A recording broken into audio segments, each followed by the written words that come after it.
শহর ছাড়িয়ে নির্বাচনী উত্তাপ এখন প্রত্যন্ত অঞ্চলেও। ঘর কিংবা বাহির সবখানেই ভোটের আলোচনা। ভোট নিয়ে জমে উঠেছে চায়ের আড্ডা। সাতক্ষীরা থেকে আরো জানাচ্ছেন শরীফুল্লাহ কায়সার সুমন। বেলামে চায়ের আড্ডায় নির্বাচন।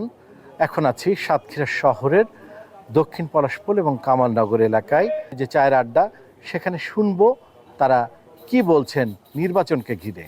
এখনো পর্যন্ত নির্বাচনী পরিবেশ কেমন দেখছেন? আমরা সুন্দর দেখতেছি। ইনশাআল্লাহ সুন্দরভাবে নির্বাচন হোক, এটা আমরা সবাই কামনা করি।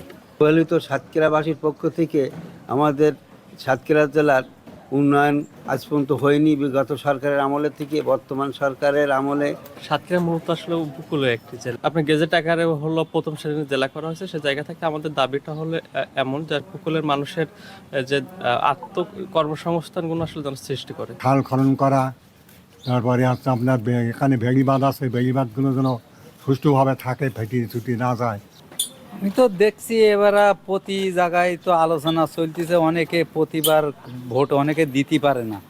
এবার অনেকে আনন্দ করি বলতেছে আমরা এবার একটু সবাই একটু ভালোভাবে ভোট দেব, ভোটের মাঠে যাব, সকাল সকাল গিয়ে ভোট দিব। দক্ষিণ পলাশপুর এবং কামালনগর এলাকার যে ভোটাররা, তারা নির্বাচন নিয়ে, নির্বাচনের পরিবেশ নিয়ে তারা তাদের মতামত ব্যক্ত করলেন। সবার একই প্রত্যাশা, একটি শান্তিপূর্ণ সুষ্ঠু নির্বাচন। শরীফুল্লাহ কায়সার সুমন, দেশ TV, Satkhira. New Zealand Dairy, excellence in quality.